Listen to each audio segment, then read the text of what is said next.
All right, we are coming up on 8 o'clock. So, let's get settled in and pick back up where we left off. So, get comfortable, grab your books, grab your drinks, and let's see what the story has for us left tonight.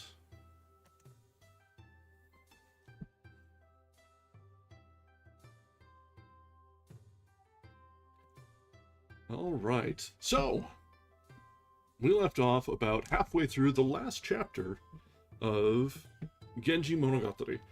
This is going to be our last session, for this book at least. Probably on the shorter side, because we only have about 10 or 11 pages left, but it was just way too much to get through last night, despite cutting it short a little bit. So, stretching for content. And yeah, I did a little bit of homework. We have a fancy transition now as we go to the start and end of stream. So, huzzah, huzzah. Alright. So, in yesterday's chapters, we saw a lot going on, actually. Yeah, it gives us plenty of time to roast Genji. We saw quite a lot going on. There was the feud between Rokujo and Aoi, wherein apparently Rokujo was led to haunt/possess Aoi while she was still alive. Oh, hello, stream elements. And as it came to be known, Aoi was pregnant and was about to have Genji's first legitimate child. Not really mentioning how that came to be until her condition was brought to light. So, way to understate things and bury the lead there. But then, as we continued to see, she gave birth a little early, but safely, and then she passed. Yeah, I don't know what the deal is with the bot. It used to just kind of show up very rarely, or not at all, but just keep working, because the bot is how I pull in the chat on the stream for the overlay. But for the life of me, I have no idea why or where, what sort of wherewithal it has to decide to join the chat or not. But meh, whatever. But yeah, so Genji is now a widower, and we'll see how long it takes him to. Oh wait, no, there he goes. Yeah, he'll bounce back within record time, I'm sure.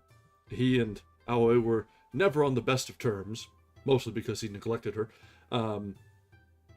It was a little mutual. She wasn't too fond of him, but yeah. And he's got anything if not choice for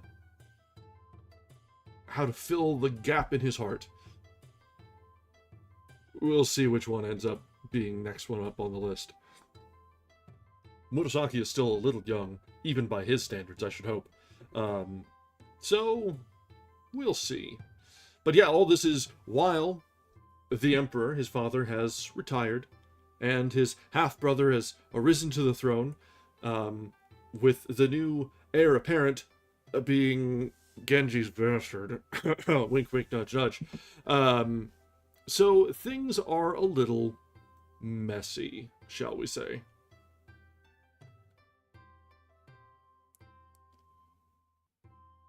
Exactly, just like this. That is one that, you know what?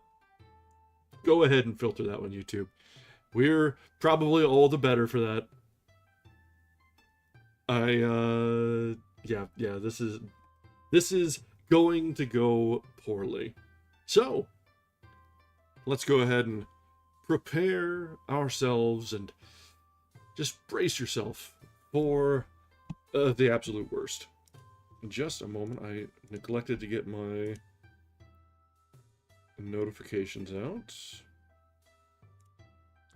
Get those out right quick, and then we'll pick back up where we left off.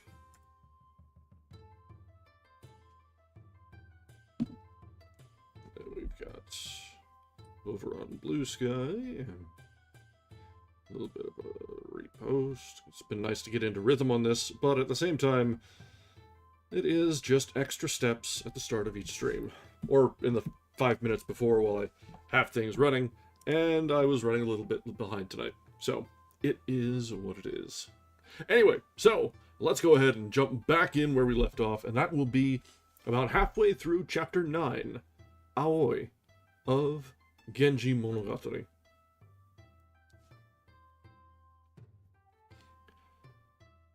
Amid the general lamentations which ensued, Genji's spirit sank with the apathy of utter despair. Sorrow had followed too fast upon sorrow. Life, as he saw it now, was but a succession of futile miseries. The messages of condolence which poured in from all the most exalted quarters in the court and city merely fatigued and exasperated him. And Genji's certainly dialing up the melodrama. If he had actually enjoyed his wife's company, I would have a little bit of sympathy. But we're neither here nor there.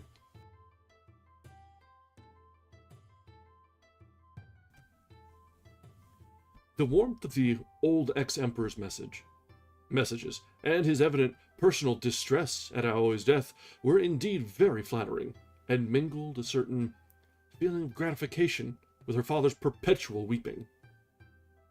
At the suggestion of a friend, various drastic means were resorted to, in the hope that it might yet be possible to kindle some spark of life in the body. But it soon became evident, even to their reluctant eyes, that all this was too late, and, heavy at heart, they took the body to Toribeno. Here, in the great flat cremation ground beyond the town, the horrors that they had dreaded were only too swiftly begun.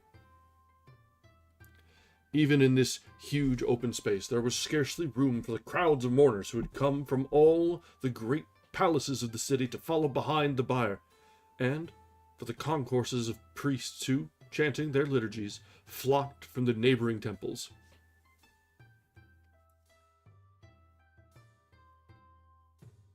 The ex-emperor was, of course, represented. So were the Princess Kokiden and the heir apparent, while many other important people came in person and mingled with the crowd. Never had any funeral aroused so universal a demonstration of interest and sympathy.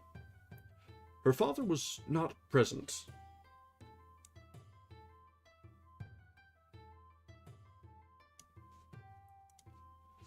Now, in my declining years, to have lost one who was so young and strong is a blow too staggering, he said, and he could no longer check the tears which he was striving to conceal.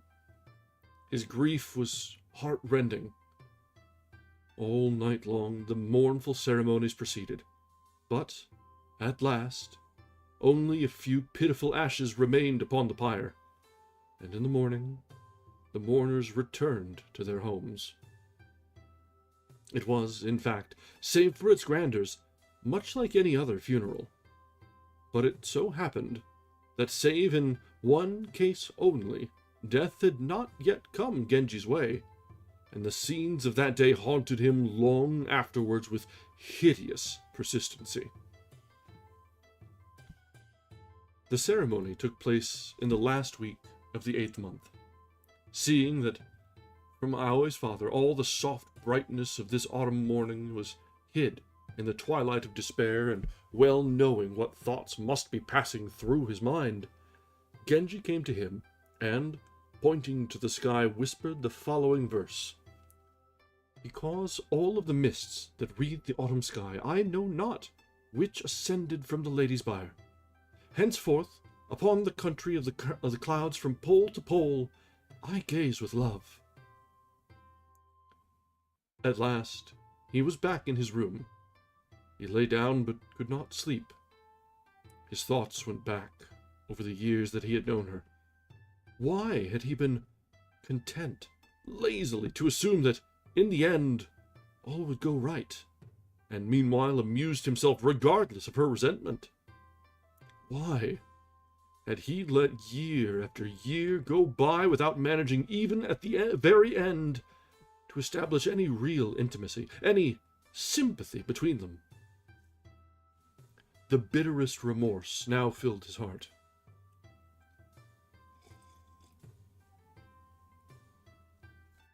But what use was it?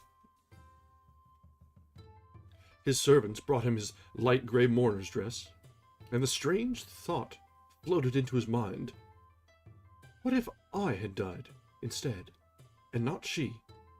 She would be getting into the woman's mourner's deep-dyed robe, and he recited the poem, "Though light in hue, the dress which in bereavement custom bids me wear, yet black my sorrow, as the gown thou wouldst have worn." And as thus clad, he told his rosary, those about him noted that even the dull hues of mourning could not make him look peaked or drab. He read many sutras in a low voice, among them the liturgy of Samantabhadra, as dispenser of the Dharmadhatu Samadhi, which he recited with an earnestness more impressive in its way than the dexterous intonation of the professional cleric.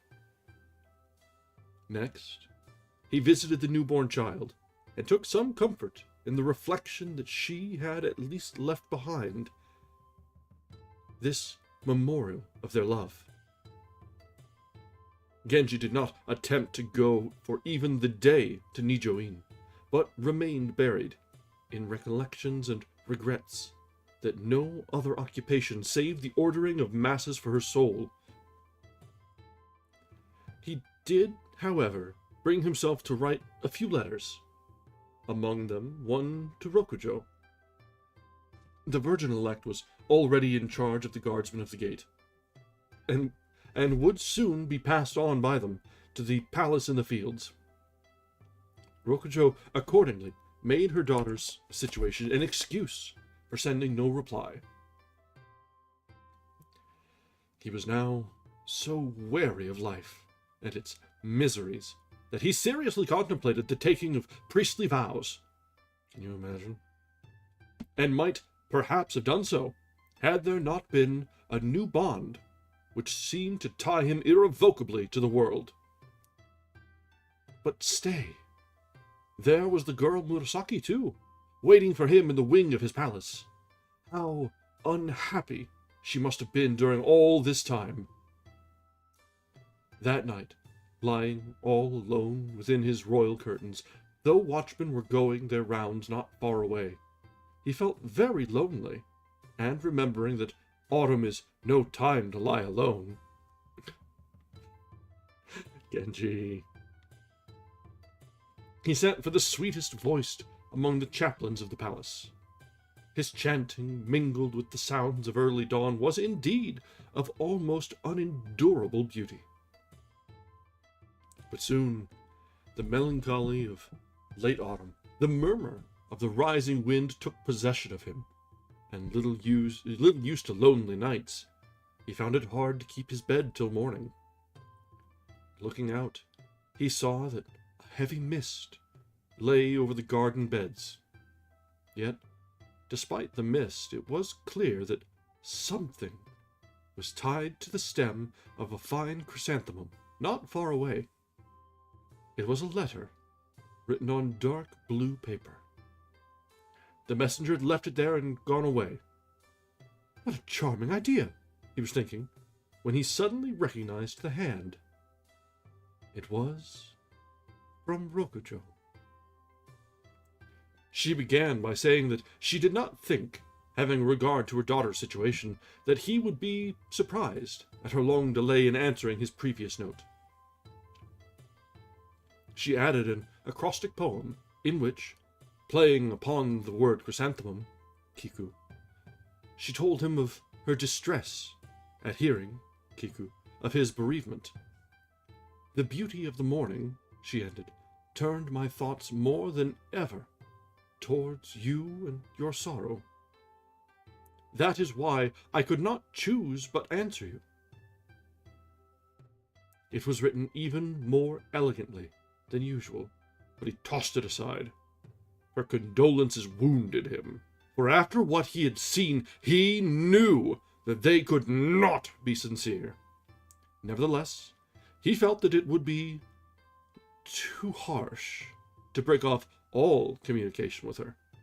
That he should do so would in fact tend to incriminate her, and this was the last thing he desired.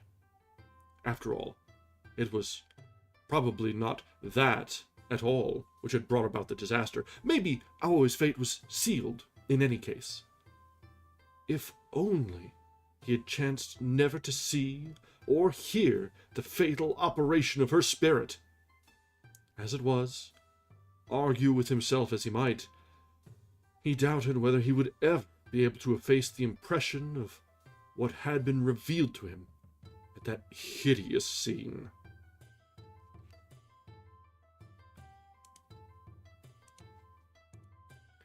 He had the excuse that he was still in deep mourning, and that to receive a letter from him would inconvenience her at this stage of her daughter's purification.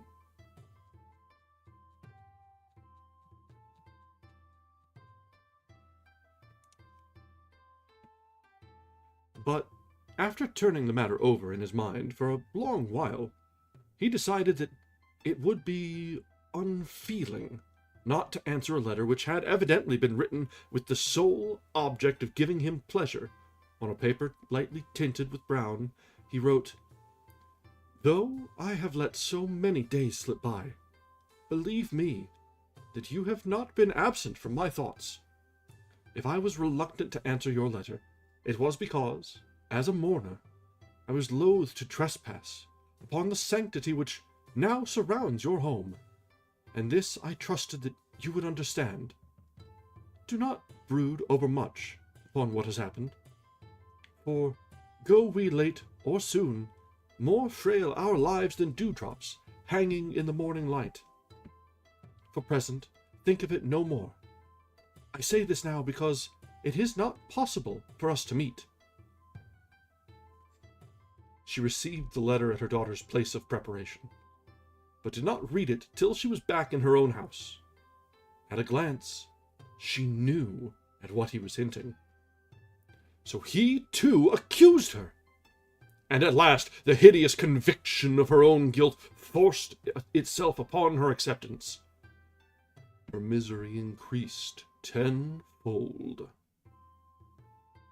If even Genji had reason to believe in her guilt, her brother-in-law, the ex-emperor, must already have been informed.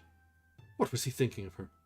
Her dead husband, Prince Zembo, had been the brother whom he had loved best.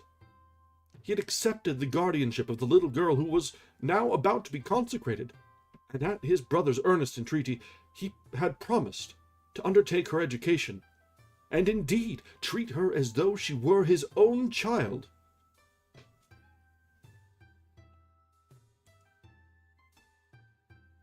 The old emperor had constantly invited the widowed lady and her daughter to live with him in the palace, but she was reluctant to accept this offer, which indeed was somewhat impracticable.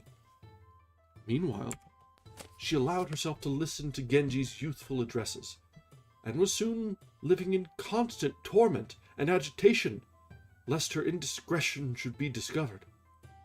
During the whole period of this escapade, she was in such a state of mingled excitement and apprehension that she scarcely knew what she was doing.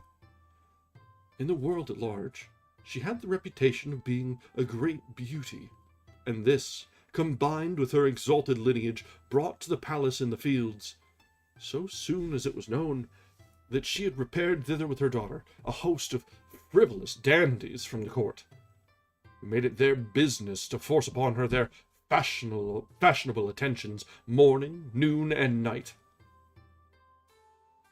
Genji heard of this, and did not blame them.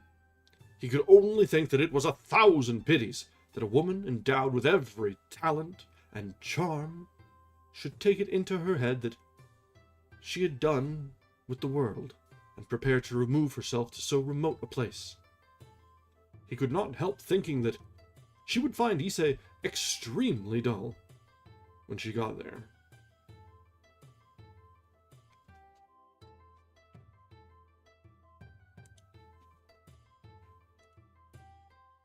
Though the masses for Aoi's soul were now over, he remained in retirement till the end of the 7 weeks.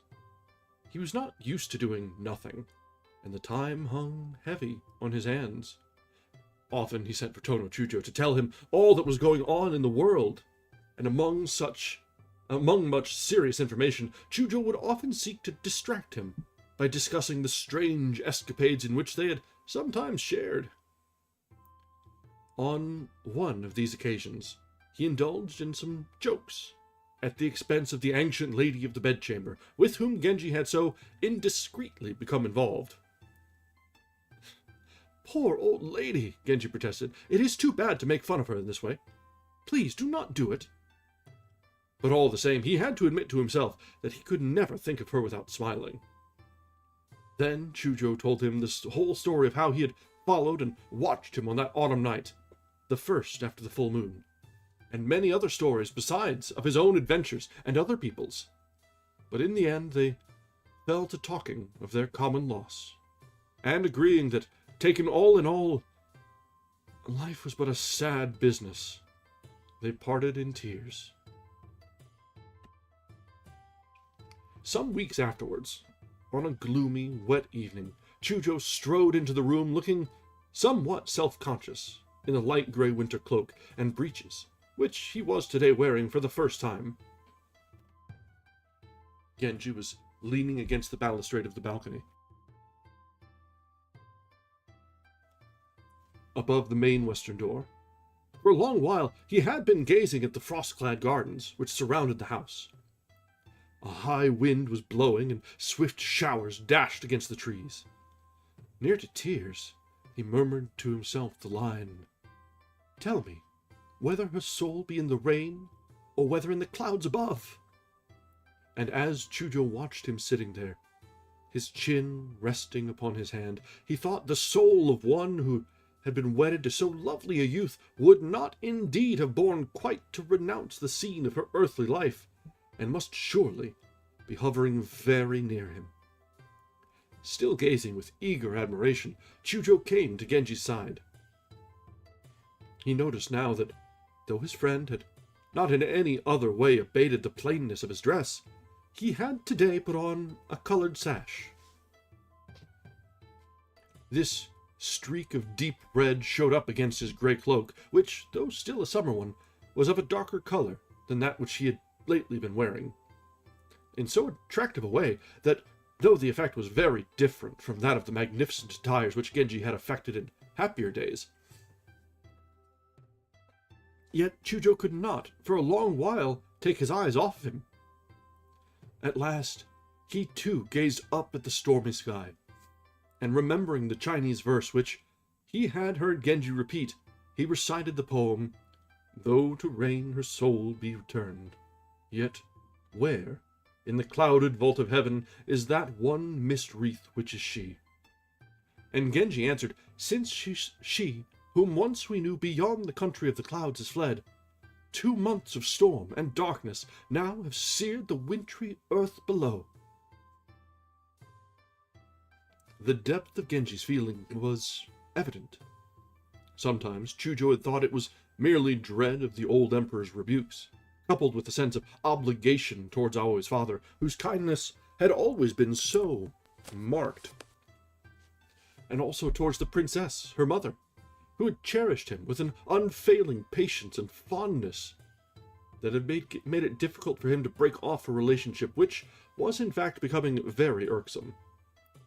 Often indeed, Genji's apparent indifference to Aoi had been very painful to him. Now it was evident to him that she had never ceased to hold an important place in his affections, and this made him deplore more bitterly than ever the tragedy of her early death. Whatever he did, and wherever he went, he felt that a light was gone out of his life, and he was very despondent.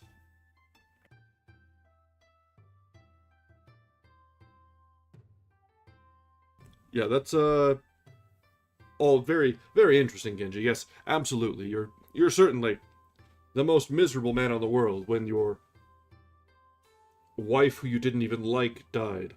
Yes, that's How will you ever get over this suffering?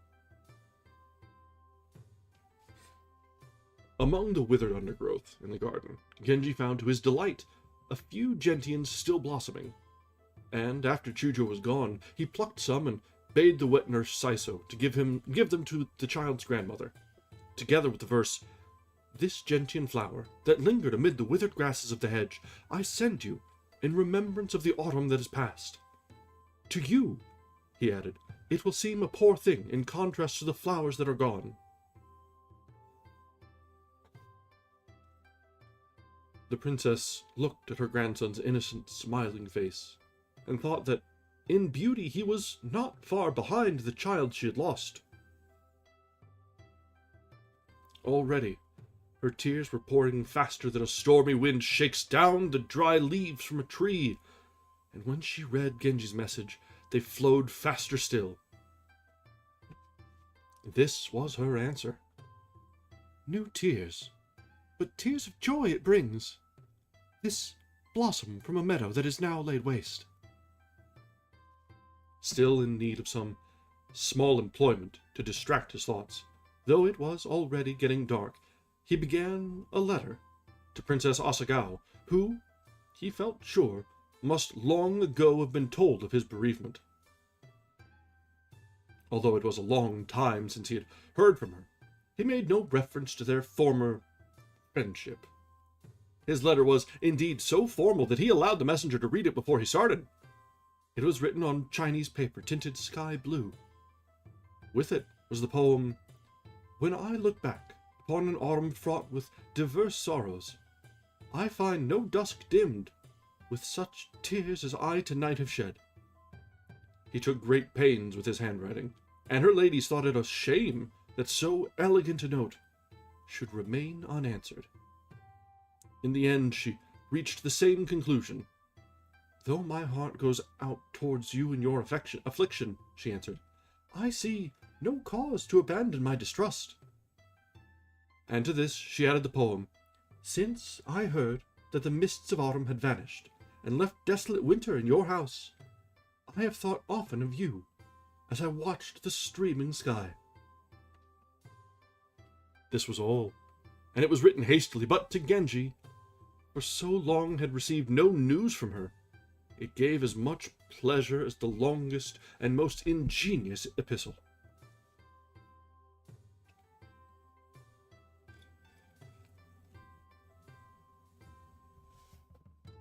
It is, in general, the unexplored that attracts us, and Genji tended to fall most deeply in love with those who gave him least encouragement. The ideal condition for the continuance of his affection was that the beloved, much occupied elsewhere, should grant him no more than an occasional favor. There was one who admirably fulfilled these conditions, but unfortunately her high rank and conspicuous position in society brought with them too many material difficulties. But little Murasaki was different. There was no need to bring her up on this principle. He had not, during the long days of his mourning, ever forgotten her, and he knew that she must be feeling very dull without him. But he regarded her merely as an orphan child whose care he had undertaken, and it was a comfort to him to think that here, at least, was someone he could leave for a little while without anxiously wondering all the time whether he would get into trouble. That's a rather interesting passage there. To start off with, the best way to make Genji fall in love: ignore him. Okay, that tracks, honestly. He's a lost puppy half the time. And all of a sudden he's treating Murasaki as just a little orphan that he'd picked up. Nothing more, nothing to worry about, no trouble to get into had. Sure. You tell yourself that, Chief. Yeah, he's exactly that kind of guy. He's gonna Genji is the very, like, earliest example of parasocial behavior.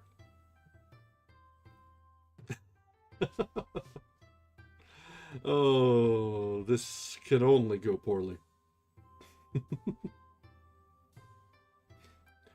It was now quite dark, and gathering the people of the house round the great lamp, he got them to tell him stories. There was among them a gentlewoman named Chunagon, with whom he had for years been secretly in love. Perfect. He still felt drawn towards her. But at such a time, there could, of course, be no thought of any closer tie. Seeing now that he was looking despondent, she came over to him, and when they had talked for a while of various matters at large, Genji said to her, "During these last weeks, when all has been quiet in the house, I have grown so used to the company of you gentlewomen that, if a time comes when we can no longer meet so frequently, I shall miss you very much. That's why I was feeling particularly depressed. Though, indeed, whichever way I turn my thoughts, I find small matter for consolation." Here he paused, and some of the ladies shed a few tears. At last one of them said, "I know, my lord, how dark a cloud has fallen upon your life, and would not venture to compare our sorrow with yours. But I would have you remember that it must mean to us that henceforward you will never—" "Do not say never," answered Genji kindly. "I do not forget my friends so easily as that. If there are any among you who, mindful of the past, wish still to serve in this house, they may count upon it that so long as I live, I shall never desert them." Oh yes, do not say never, and then he says never. And as he sat, gazing into the lamplight, with tears a-glitter in his eyes, they felt they were fortunate indeed in having such a protector. There was among these gentlewomen a little orphan girl, who had been Aoi's favorite among all her maids. Well knowing how desolate the child must now be feeling, he said to her kindly, "Whose business is it now but mine to look after little Miss Ate?" The girl burst into tears. In her short tunic, darker than the dresses the others were wearing, with black neckerchief and dark blue breeches, she was a charming figure. "I hope," continued Genji, "that there are some who, despite the dull times they are likely to have in this house, will choose, in memory of the past, to devote themselves to the care of the little prince, whom I am leaving behind. If all who knew his mother are now to be dispersed, his plight will be more wretched than ever." Again he promised never to forget them, but they knew well enough that his visits would be few and far between, and felt very despondent. Oh yes, he's leaving his son with them, and his visits will be few and far between. That's actually not surprising at all. That's very on brand for Genji. That night, he distributed among these waiting ladies, and among all the servants at the great hall, according to their rank and condition, various keepsakes and trifles that had belonged to their young mistress, giving to each whatever he thought most likely to keep her memory alive, without regard to his own preferences and dislikes in the household. He had determined that he could not much longer continue this mode of life, and must soon return to his own palace. While his servants were dragging out his coach, and his gentlemen assembling in front of his rooms, as though on purpose to delay him, a violent rainstorm began, with a wind that tore the last leaves from the trees and swept them over the earth with a wild rapidity. The gentlemen who had assembled in front of the house were soon drenched to the skin. He had meant to go to the palace, then to the Nijoin, and return to sleep at the great hall. But on such a night, this was impossible, and he ordered his gentlemen to proceed straight to the Nijoin, where he would join them subsequently. As they trooped off, each of them felt, though none of them was likely to be seeing the great hall for by any means the last time, that today a chapter in his life was closed, Both the minister and his wife, when they heard that Genji was not returning that night, also felt that they had reached a new and bitter stage in their progress of their affliction. To Aoi's mother, he sent this letter. The ex-emperor has expressed a strong desire to see me, and I feel bound to go to the palace. Though I shall not be absent for many days, yet it is now so long a time since I left this house that I feel dazed at the prospect of facing the great world once more. I could not go without informing you of my departure, but am in no condition to pay you a visit. The princess was still lying with closed eyes, her thoughts buried in the profoundest gloom. She did not send a reply. Presently, Aoi's father came to Genji's apartments. He found it very hard to bear up, and during the interview clung fast to his son-in-law's sleeve with an air of dependence which was pathetic to witness. Excuse me. Lady Murasaki? Miss Author? Please? This is a father in mourning. Pathetic to view? I take offense at that. Let a man cry, damn it.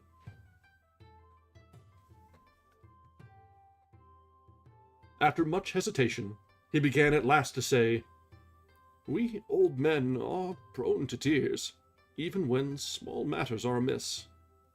You must not wonder, then, that under the weight of so terrible a sorrow, I sometimes find myself breaking into fits of weeping, which I am at a loss to control. At such moments of weakness and disarray, I had rather be where none can see me, and that is why I have not as yet ventured even to pay my respects to His Majesty, your good father. If opportunity offers, I beg you to explain this to him. To be left thus desolate in the last years of life is a sore trial. A very sore trial indeed. The effort which it cost him to say these words was distressing for Genji to watch, and he hastened to assure the old minister that he would make matters right at the court. Though I do not doubt, he added, that my father has already guessed the reason of your absence. As it was still raining heavily, the minister urged him to start, before it grew quite dark. But Genji would not leave the house till he had taken a last look at the inner rooms. His father-in-law followed him. In the space beyond Aoi's curtained seat, packed away behind a screen, some 30 gentlewomen, all clad in dark grey weeds, were huddled together, forlorn and tearful. These hapless ladies, said the minister, turning to Genji, though they take some comfort in the thought that you are leaving behind you one whose presence will sometimes draw you to this house, well know that it will never again be your rightful home. And this distresses them no less than the loss of their dear mistress. For years they had hoped against hope that you and she would at last be reconciled. Consider, then, how bitter for them must be the day of this, your final departure. Let them take heart, said Genji, for whereas, while my lady was alive, I would often have set purpose absent myself from her, in the vain hope that, upon my return, I should find her less harshly disposed towards me. Now that she is dead, I have no longer any cause to shun this house, as you shall soon discover. Hold up. Genji. What the shit did you just say to her dad? Let's unpack that for a moment. Yes. I was away, I decided to stay away from the house where she lived on purpose, so that when I came back, maybe she wouldn't be such a stone-cold bee to me. Yeah, that's a great way to lift your father-in-law, your grieving father-in-law, out of depression and grief. That's wonderful. And now after that, you say, but now I'll just come by all the time. There's nothing to keep me away anymore. That's even worse! So, the brief, very brief flicker of good feelings you might have for Genji, snuffed out. Don't worry about it. Don't worry about it. That is done and dusted.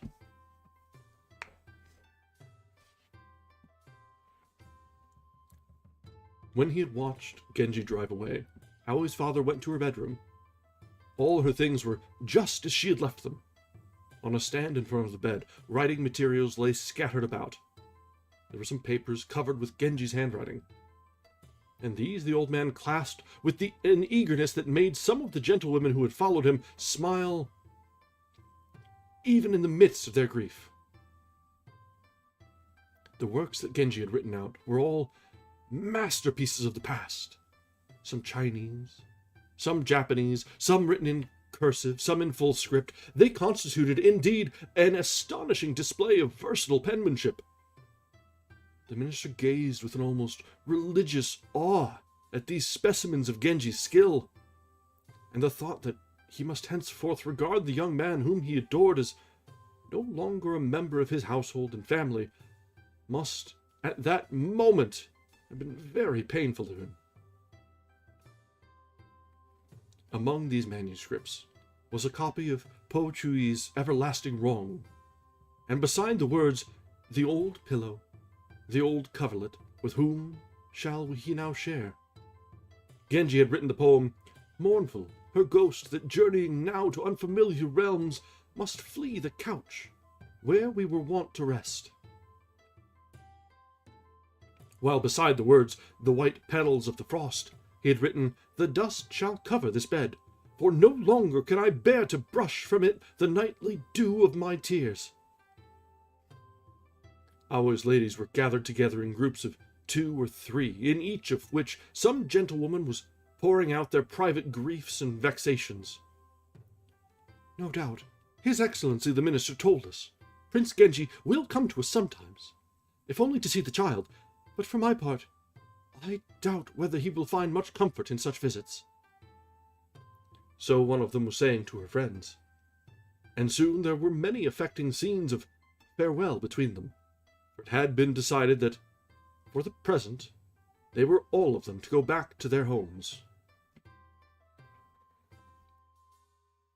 Meanwhile, Genji was with his father in the palace. "You are very thin in the face," said the ex-emperor as soon as he saw him. "I am afraid you have overtaxed your strength by too much prayer and fasting." And in a state of the deepest concern, he at once began pressing all kinds of viands and cordials upon him, showing with regard to his health, and indeed his affairs in general, a solicitude by which Genji could not help feeling touched.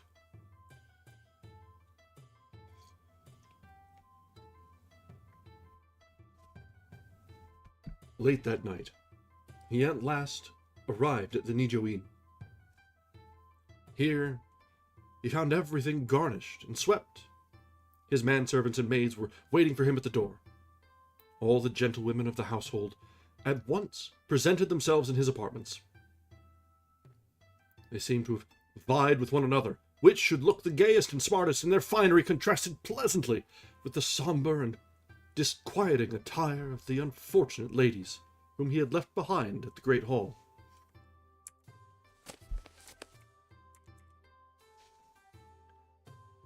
Having changed out of his court dress, he went at once to the western wing. Not only was Murasaki's winter costume most daintily designed, but her pretty waiting maids and their little companions were so handsomely equipped as to reflect the greatest credit on Shonagon's management. And he saw with satisfaction that such matters might with perfect safety be left in her hands. Murasaki herself was indeed exquisitely dressed. "How tall you have grown since I last saw you," he said, and pulled up her little curtain of honor. He had been away so long that she felt shy with him, and turned her head aside, but he would not for the world have had her look otherwise than she looked at that moment, for as she sat in profile, with the lamplight falling upon her face, he realized with delight that she was becoming the very image of her whom from the beginning he had loved best. Coming closer to her side, he whispered to her, "Some time or other, I want to tell you about all that has been happening to me since I went away. But it has all been very terrible, and I am too tired to speak of it now, so I am going away to rest for a little while in my own room. From tomorrow onwards, you will have me to yourself all day long. In fact, I expect you will soon grow quite tired of me." So far, so good, thought Shonagon when she heard his speech. But she was still very far from easy in her mind.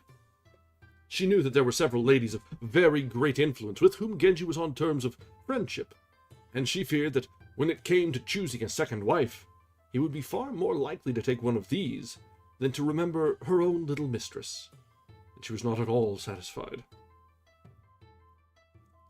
When Genji had retired to the eastern wing, he sent for a certain Lady Chujo to rub his limbs, and then went to bed.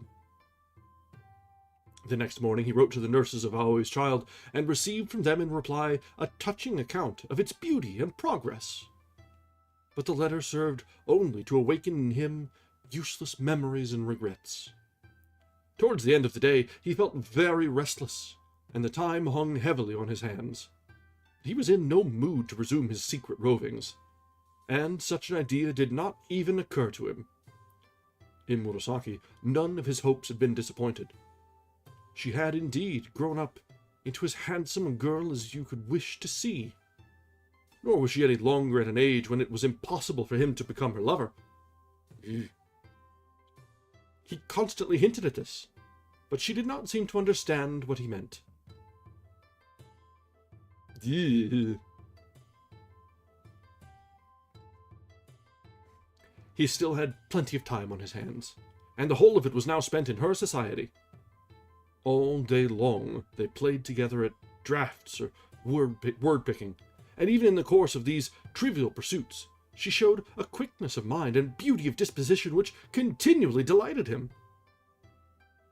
But she had been brought up in such rigid seclusion from the world that it never once occurred to her to exploit her charms in any more adult way. Soon the situation became unendurable, and though he knew that she would be very much upset, he determined, somehow or other, to get his own way.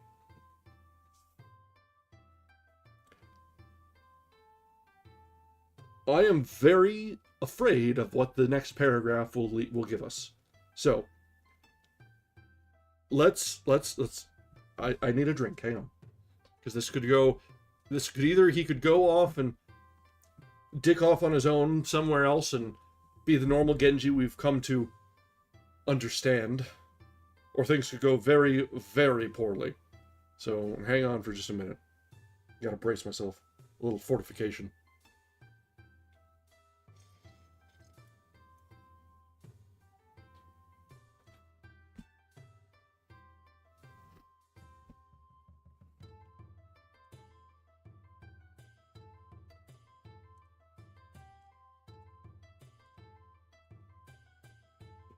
Alright.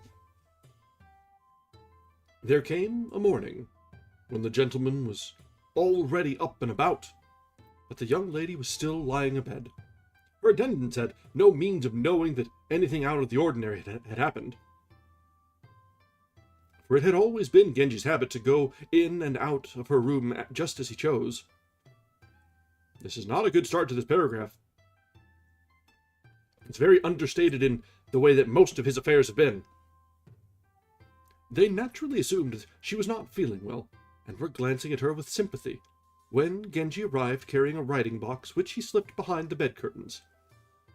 He had once retired, and the ladies also left the room. Seeing that she was alone, Murasaki slowly raised her head. There by her pillow was the writing box, and tied to it with ribbon a slender note. Listlessly she detached the note, and unfolding it, read the hastily scribbled poem.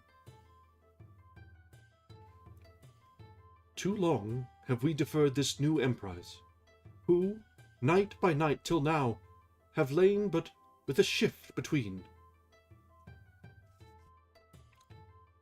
God damn it, Genji.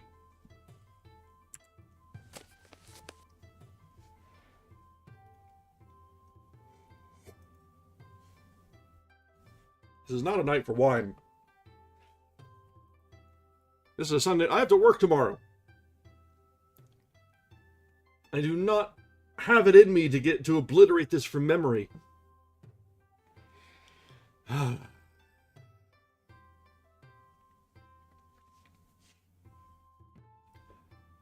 That this was what Genji had so long been wanting came to her as a complete surprise, and she could not think why she should regard the unpleasant thing that had happened last night as in some way the beginning of a new and more intimate friendship between them.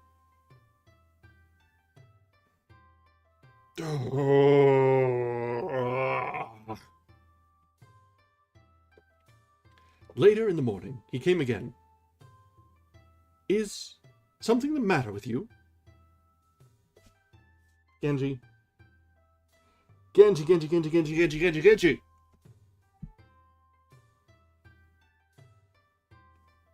That is quite possibly the worst thing you could say.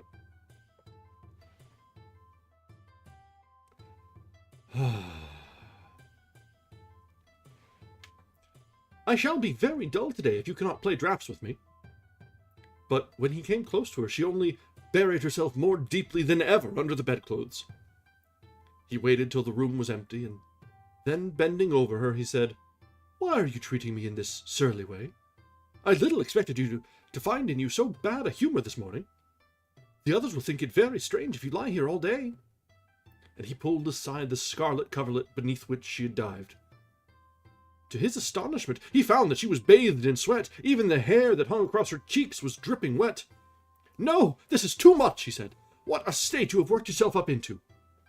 But try as he would to coax her back to reason, he could not get a word out of her, for she was really feeling very vexed with him indeed.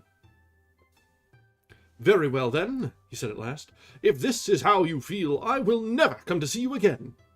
And he pretended to be very much mortified and humiliated. Turning away, he opened the writing box to see whether she had written any answer to his poem, but of course found none. He understood perfectly that her distress was due merely to extreme youth and inexperience, and was not at all put out. Nope. Nope. Nope.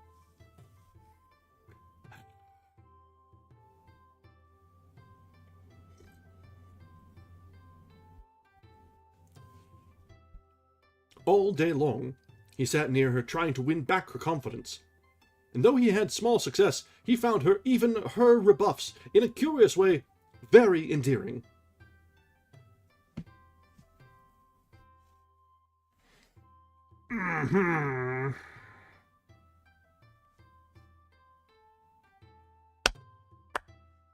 Okay, so all that we'd been afraid was going to happen throughout this book, ever since Murasaki was first introduced, it came true. Yeah, the greatest fears realized.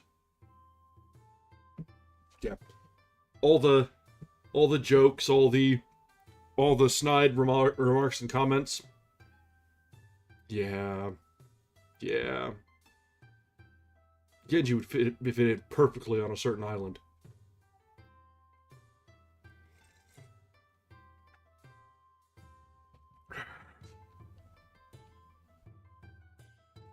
At nightfall, it being the day of the wild boar, the festival cakes were served.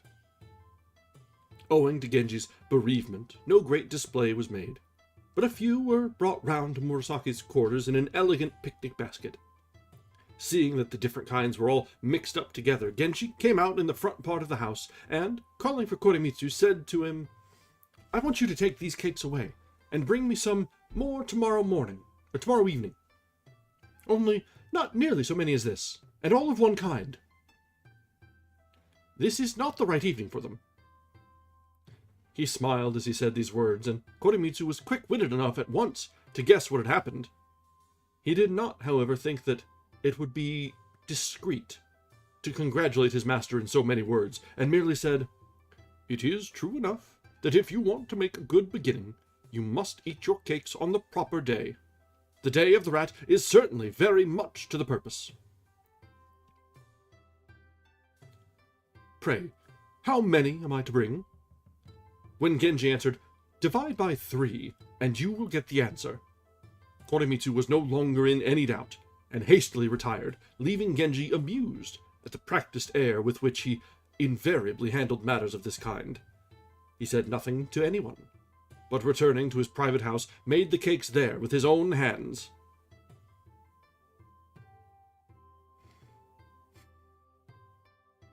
Of course, Genji's friends are enablers. We knew this.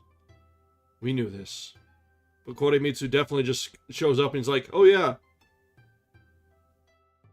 Got you. I got you, fam."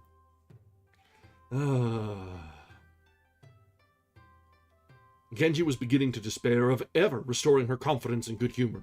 But even now, when she seemed as shy of him as on the night when he first stole her from her home, stole is a good way to put it, her beauty fascinated him, and he knew that his love for her in past days had been but a particle compared with what he had felt since yesterday. How strange a thing is the heart of man. For now it would have seemed to him a calamity if even for a single night he had been taken from Murasaki's side, and only a little while ago. Koremitsu brought the cakes, which Genji had ordered, very late on the following night. He was careful not to entrust them to Shonagon, for he thought that such a commission might embarrass a grown woman. Instead, he sent for her daughter, Miss Ben, and putting all the cakes into one large perfume box, he bade her take them secretly to her mistress. "Be sure to put them close by her pillow, for they are lucky cakes, and must not be left about the house. Promise me not to do anything silly with them." Miss Ben thought all this very odd, but tossing her head, she answered, "When, pray, did you ever know me to be silly?" And she walked off with the box. Being quite a young girl and completely innocent as regards matters of this kind, she marched straight up to her mistress's bed and, remembering Koremitsu's instructions, pushed the box through the curtains and lodged it safely by the pillow. It seemed to her that there was someone else there as well as Murasaki. "No doubt," thought she, "Prince Genji has come as usual to hear her repeat her lessons." As yet, no one in the household, save Koremitsu, had any knowledge of the betrothal. Yeah, betrothal indeed. But when next day the box was found by the bed and brought into the servants' quarters, some of those who were in the closest touch with their master's affairs at once guessed the secret. Where did these little dishes come from, each set on its own little carved stand? And who had been at such pains to make these dainty and ingenious cakes? Shonagon, though she was shocked at this casual way of slipping into matrimony, was overjoyed to learn that Genji's strange patronage of her young mistress had at last culminated in a definite act of betrothal, and her eyes brimmed with tears of thankfulness and delight. Not a usual reaction to this sort of behavior with a child. Different times. Still icky.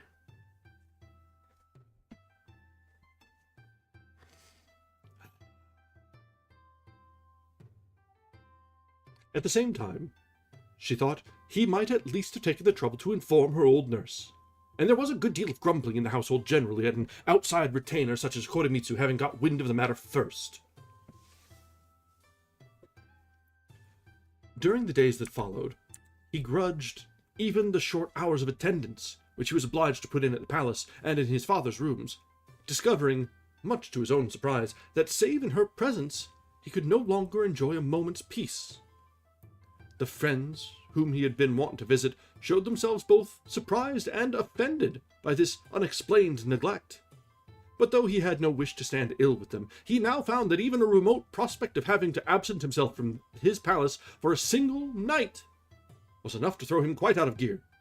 And all the time, he was away, his spirits were at the very lowest ebb, and looked for all the world as though he were sickening from some strange illness. To all invitations or greetings, he invariably replied that he was at present in no fit mood for company, which was naturally taken as an allusion to his recent loss, or that he must now be gone, for someone with whom he had business was already awaiting him. The minister of the right was aware that his youngest daughter was still pining for Prince Genji, and he said one day to Princess Kokoden, while his wife was alive, we were bound, of course, to discourage her friendship with him in every way we could. Excuse me. But the position is now quite changed, and I feel that, as things are, there would be much to be said for such a match. But Kokoden had always hated Genji, and having herself arranged that her sister should enter the palace, she saw no reason why this plan should suddenly be abandoned. Indeed, from this moment onwards, she became obstinately determined that the girl should be given to the Emperor, and to no one else. Genji, indeed, still retained a certain partiality towards her, but though it grieved him to hear that he had made her unhappy, he had not at present any spare affection to offer her. Life, he had come to conclusion, was not long enough for diversions and experiments. Henceforward, he would concentrate. He had moreover received a terrible warning of the dangers which might accrue from such jealousies and resentments as his former way of life had involved. He thought with great tenderness and concern of Lady Rokujo's distress. But it was clear to him that he must beware of ever again allowing her to regard him as her true haven of refuge.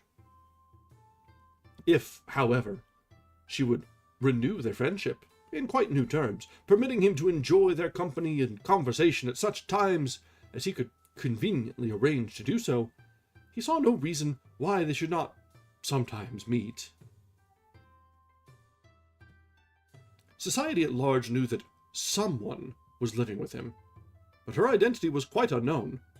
This was of no consequence, but Genji felt that sooner or later he ought to let her father, Prince Hyobukyo, know what had become of her, and decided that before he did so, it would be best to celebrate her initiation.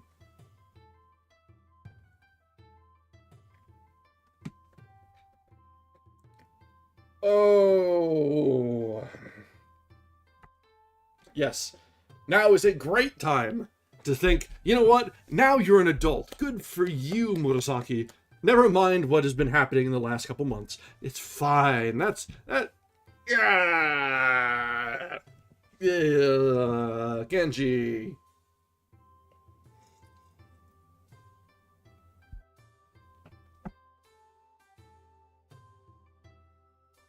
I knew all this was coming, and I still hate it so much.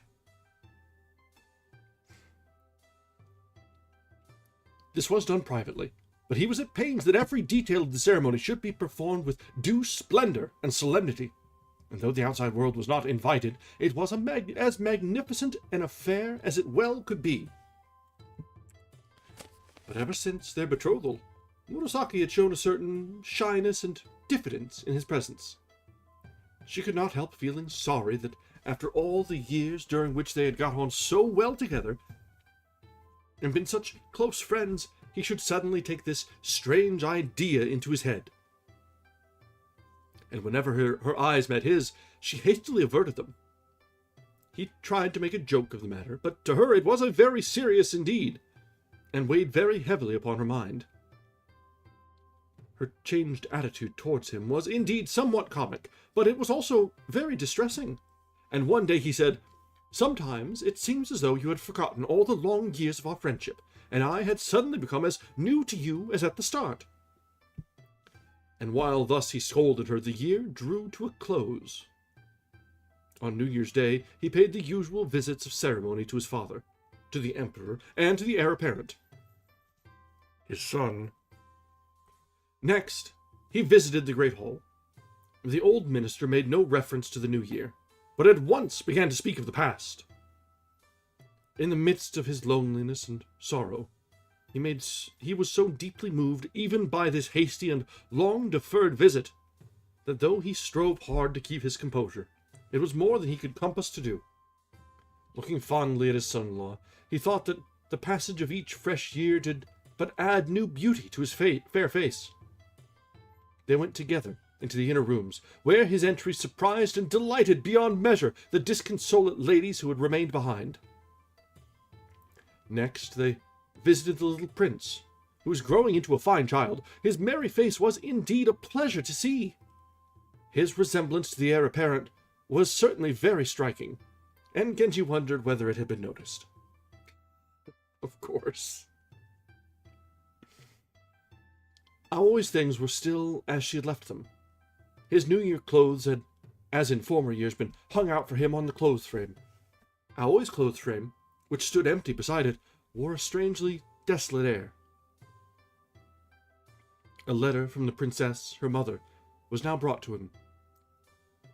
"Today," she said, "our bereavement was more than ever present to my mind. And though touched at the news of your visit, I fear that to see you would but awaken unhappy recollections. You will remember," she continued, "that it was my custom to present you with a suit of clothes on each New Year's Day. But in these last months, my sight has been so dimmed with tears that I fear you will think I have matched the colors very ill. Nevertheless, I beg that, though it be for today only, you will suffer yourself to be disfigured by this unfashionable garb." And a servant held out before him a second suit, which was evidently the one he was expected to wear today.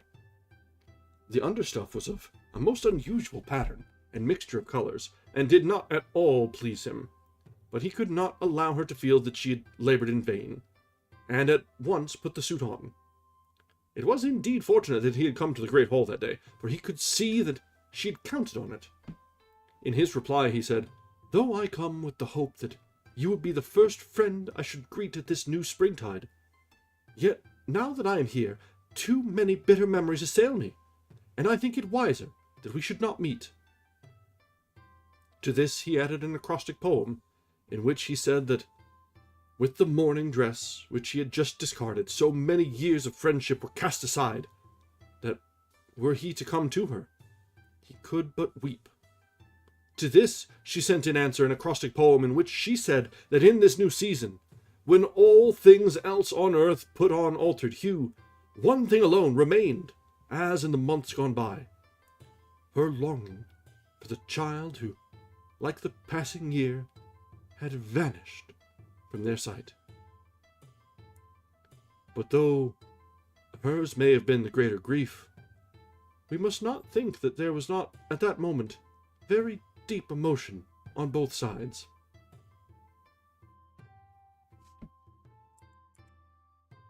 And that is the end of the first volume of Genji Monogatari. Let's, for a moment, appreciate the irony of the last line of this volume. Because there is no way there was deep emotion on both sides. Genji is not capable of deep emotion. He's as deep as a puddle on a summer day.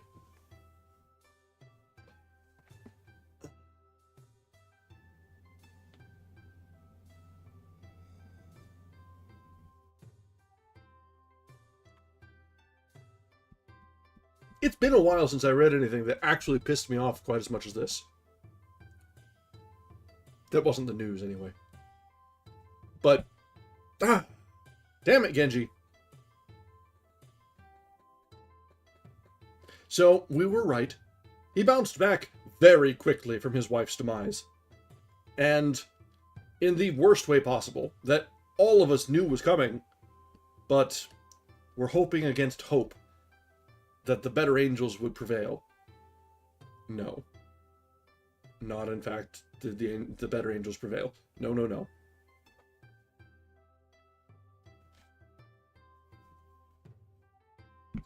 Yeah.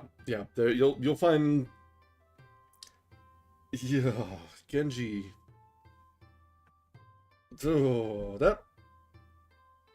The whole point where he crossed the Rubicon with Murasaki was some of the biggest ick I've had in years. I knew it was coming. I know that this is kind of central to Genji Monogatari. It doesn't make it any more comfortable. And I know that, yes, times are different, but even they knew that this was awful young, and she, even if physically she was of the proper age, quote unquote, that mentally she was still a child. She was raised in seclusion and wasn't really brought to have an adult's sensibilities yet. And so, like, even in the context of the time, this is wrong. That's the key thing here. Yes, different times, and, you know, in even, like, European Middle Ages had different conception of when was the appropriate time to marry them off.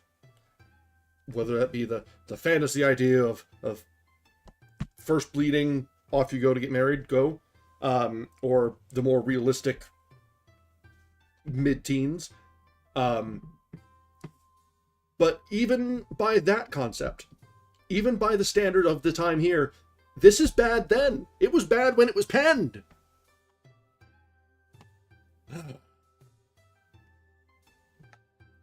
And all this, all the while, Genji's not really seen in a poor light. He's, at the start, he was the golden child, the most beautiful of princes, the favorite of the emperor. And his antics did lead him to some scolding, some twisting of the, turning of the knife, but he never really fell out of favor. And then the actual, like, public perception of Genji is, yes, he's a playboy, yes, he's getting out and about and sowing his wild oats, but no one really thinks too hard about this part.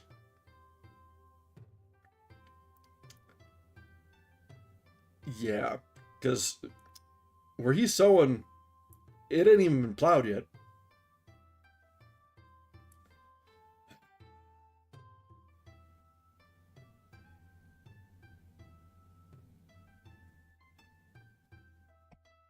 I'm gonna need a better drink tonight. So, taking a step back.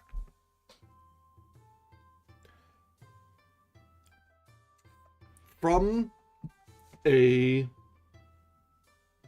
distance, the whole, if you ignore the blaring red flags, there are a lot of nice little commentaries that are involved in Genji.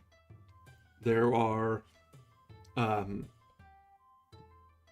lots of times where, like, the exchange of the poems have genuinely impactful emotional beats. There are times when things, you know, you can feel the connection between people. There are times when the description of the seasons and the transitions and the beauty and the elegance of the court are very well put together and described. It makes this all a very, you can see where it becomes like the romance novel, the sort of the yearning for this sort of relationship, to find a Prince Charming to come along and to whisk you away into a night of unexplored ideas. I can see where Murasaki Shikibu was going with this. I can see how it was almost like the Lady of the Night for each chapter was a way to not necessarily self-insert, but to allow the reader to find similarities to themselves and to imagine themselves being whisked away by the glowing one, the bright and shining prince. she just had to bring Murasaki into this. And that kind of takes everything and throws the baby out with the bathwater.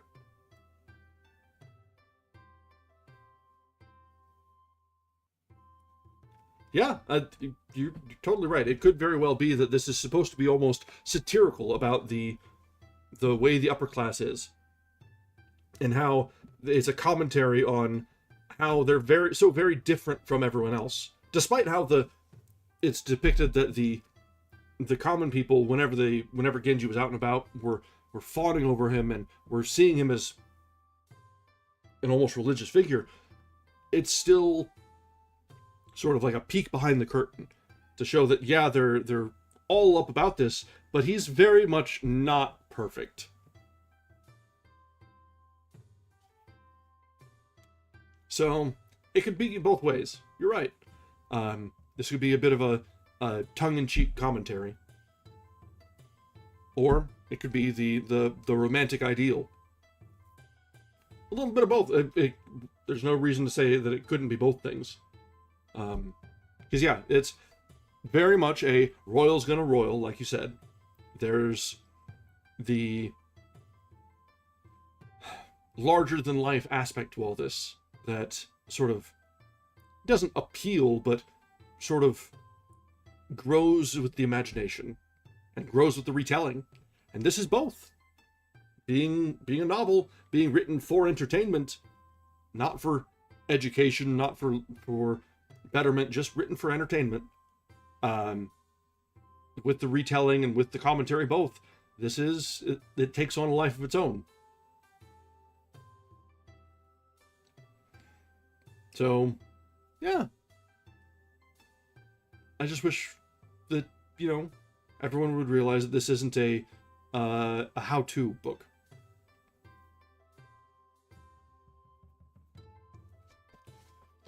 Yeah, that's a good way to put it. It reminds me a lot of how we were approaching Wuthering Heights.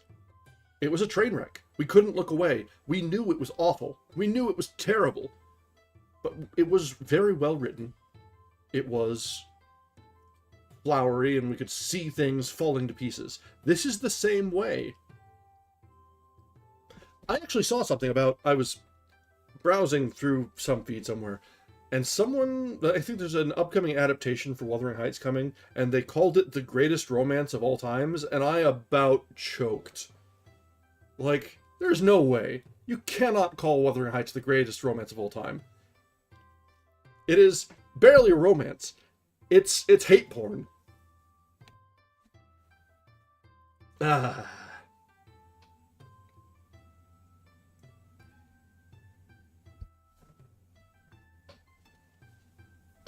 But yeah, actually, with the reflection on that, the comparisons between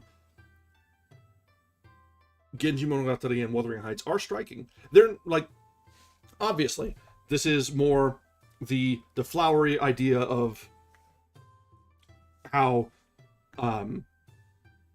like, the nobles live, and the royals getting on and having their way, and the intrigue of the court, and how the interpersonal relationships were going. But it continued to be how Genji's interpersonal relationships just crumbled constantly. The women he was involved with died. The family relationships were absolutely driven to ruin. He had an affair with his father's paramour, had a child with his brother's wife. Like, there's a lot to unpack with all this. So, but, like, it's all very pretty, very nice, but if you actually look at it, holy shit. And yes, and then so you view that from the same comparison of, like, Wuthering Heights, where everything has gone to shit. And the difference being in Wuthering Heights, it was all sort of like unraveling the history of it, because this is the piecing together a story that had happened a long time ago. Yeah. Okay, on the topic of Nosferatu being a dark romance, There's another adaptation of, I swear I saw there's another adaptation of Dracula coming that was set as a romance, and it is just wrong. Just very wrong.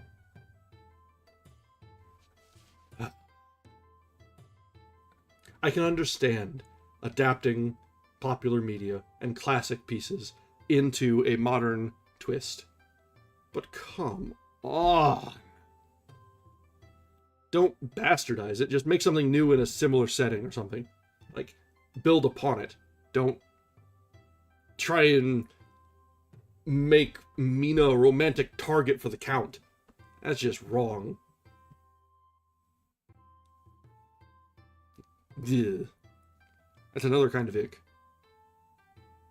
Way too much ick happening tonight.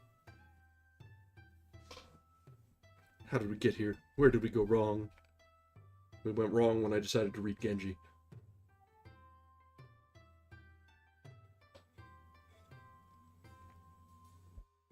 And you know what? After all this complaining, after all of this weirding out, all of this, still better than Walden. Still better than Walden. I'm glad that we can have that common refrain. At least it's not Thoreau. We've seen rock bottom. And this clears it. Just barely. But it clears it. I'll take it. I'll take it. That little bit of solace will help me sleep at night.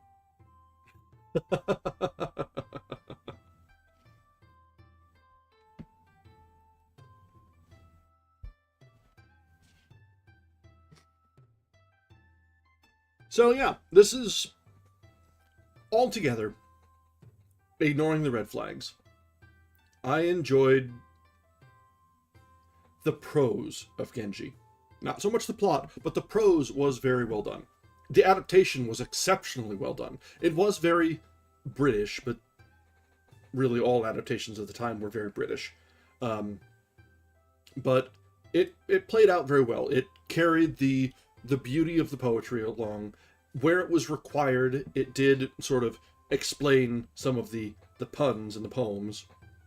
The chrysanthemum and the kiku and the kiku. So it was well done. I appreciated how it was broken up, how the chapter titles were properly alluding to the women that they focused on. And altogether, it was a very good experience. Ignoring the obvious. Which, I guess, is another problem. That sort of thing is ignored far too often, which causes much more problems. But that's for the real world. This is literature. And I'm sure that's going to go over very well.